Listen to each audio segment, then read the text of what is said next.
Okay everyone, I've tried to make this video about 4 or 5 times and my memory card is very short, so I'm going to make sure that I go through this very quickly. First of all, I want to say hello, and yes, I am back from surgery. I had my surgery on July 6th, and I know it's been a long time, but I wanted to make sure I was in the right frame of mind. I've had a lot going on since, and Mom, you want to say hi? You want to say hi? Hi, this is my mom. Hi. She was helping me out through the surgery, and she was my saving grace. And Brandy was an excellent patient, way better than what I would have ever done. Good luck. Alright, so anyway, I wanted to go through a couple of points. I wanted to go through my surgery timeline. So I went to the hospital at 6:45, had to fill out a couple of papers, and they shot me upstairs, and I had to strip of everything and put on one of those hospital gowns, some little hospital booties, and a hospital hair shower bonnet, and that's what you go into surgery with. A nurse came around and asked me a couple of questions. My anesthesiologist passed by, my doctors, my surgeon, everybody passed by. I don't remember them giving me medicine to knock me out, but apparently they did, because I remember them wheeling me toward the surgery room, but actually going to the surgery room, the surgery, anything about it, complete blank. When I woke up, I was in the ER, and I felt like I was in that old Metallica video, one, because I couldn't see the person next to me because the curtain was drawn, but I could see all the people across the room from me, and everybody was screaming and moaning, and they were all in pain, and I was all in pain. Which brings me to my first point, my first tip that I want to give you guys. They started me off on Demerol, and I know a lot of people have said, oh, surgery is not that painful or anything like that. I was in a lot of pain, so I don't know if it's because I started off with Demerol, but I'm going to tell you, before you even get to the point of being in the hospital the day of your surgery, talk to your surgeon, your doctor, the nurses, anybody who will listen, and everybody who won't listen. Talk to them about not even starting with Demerol, go straight for the morphine. Once I had the morphine, I was good to go. Which brings me to my second point. Make sure you pace yourself, because you can only have the drug every 4 hours. I would say that mine started to wear off at 3 hours. I was fine. At 3.5 hours, I started to feel the pain again. And you want to ask your nurse, you want to buzz them at 3.5 hours, and they'll say, okay, they're very busy, okay? So at 3.5 hours, start buzzing them like every 10 or just 15 minutes. That'll just be twice. And that way they'll have in the back of their mind that they need to come and give you your morphine, so you can have it exactly at 4 hours, because you don't want to have to go through that pain if you don't have to. So I was out of surgery, I would say about 10:30 or 11. 10:30. 10:30, and I did not get upstairs into my room until 11:15. I was the last one out of the ER, and what the cause of that was, I'm not really sure. I think it's because I was in so much pain, because they didn't give me morphine until a long time later. I went up to my room at 11:15, and at 12 midnight, my night nurses came and said, all right, honey, you ready to take a walk? Of course I wasn't, but you have to anyway. And what's really good is that they let you pace your walk, they let you say how far you want to go. And I will be honest, it wasn't the pain that stopped me from going further than what I wanted. It was the extreme thirst. I was so thirsty, and when you're thirsty, you get tired faster, you feel like you're hyperventilating and all that. And but they really allow themselves to adjust to what you're able to do. So along those same lines, make sure that you keep track of your own information. I wrote down a schedule of what all I want to talk about. Make sure you keep track of your own information. That means, when's the last time you had your medication, when's the last time they drew your blood, all the doctor's orders that he's mentioned to you, and they like to check your urine levels. Make sure that you keep track of your own urine levels, and when you go to the bathroom, when you don't. That's because the hospital shifts.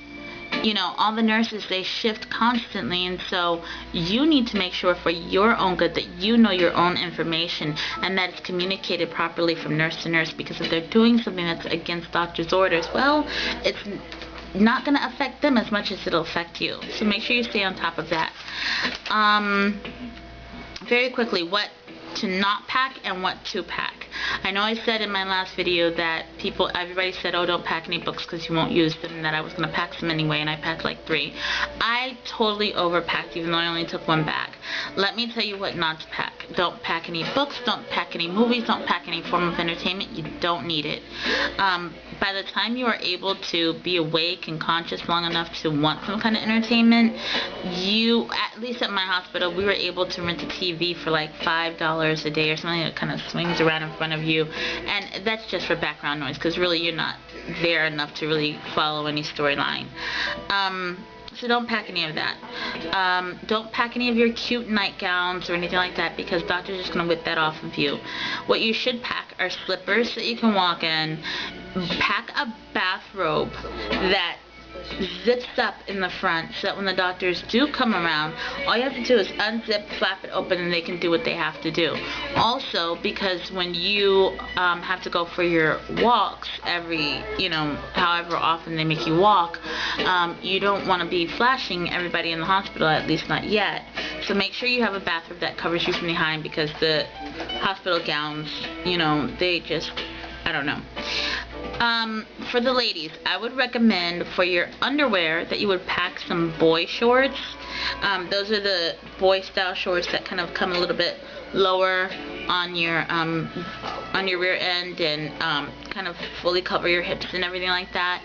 The reason being is because when the doctors come around, the first thing they like to do is just flip up your nightgown and just, everybody, all 20 people in the room are there watching you. So pack some boy shorts, pack wipies, because you won't be able to get up and go to the bathroom as often as you'd like, and take a family member with you, like I took my mom, because that is the most important thing. You have to have someone there with you. You have to. Let's see. Also, for after the surgery, when you get home, some do's and don'ts, and I'm going to end this because I don't want to have to record this again. My memory card is full. Okay. I guess it's more don'ts and maybe 1 or 2 do's. Do not bend over, even when you feel like you can, because I was so excited, oh my god, I can bend. I was like, bend, bend, bend, bend, bend, and then I regretted it later. Don't bend over. Do not lift anything. Don't cough. Don't sneeze. Don't laugh. If you have to cough, do that fake cough, that try to drink some water and clear your throat. Even though that hurts too, it's a lot better than coughing.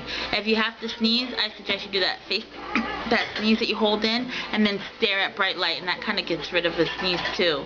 And don't laugh. Just do ha ha ha ha and tell everyone not to make you laugh. That all hurts. You'll be so shocked what you use your stomach muscles for, and you can't do any of that anymore. Let's see. You won't be able to talk loudly, and you won't be able to yell, which was shocking because I'm naturally a loud person, and now everybody's like, huh, I can't hear you, huh, I can't hear you. Well, it's because I guess it just takes too much air or diaphragm. I'm not really sure, but it's really hard to talk very loudly, and you definitely can't yell. I watched a scary movie a couple of nights ago, and it was killing me because I was like, do not let yourself get hungry. The nausea that comes along with it is just, it doesn't make any sense. And just know that it's going to be very hard for you to sleep, because you can't sleep on either of your sides. You can't really move around. It's hard to get in the bed. It's hard to get out of the bed. Just try to get as much sleep as you can. And also, one tip that I've learned that I haven't heard anyone else mention, this might just be for me, but in case you suffer this too, when you're thirsty, you should be drinking water constantly. If you're out walking around, do not drink while you're walking around. I had motion sickness before I started all of this, and I don't know if it's because of that, but just so you know, if you have to drink something, stop, stand there. You don't have to sit down and lie down or anything. Stop, drink, and wait 30 seconds. Alright, that's enough for today. I hope it didn't click off. I'll talk to you later. Bye.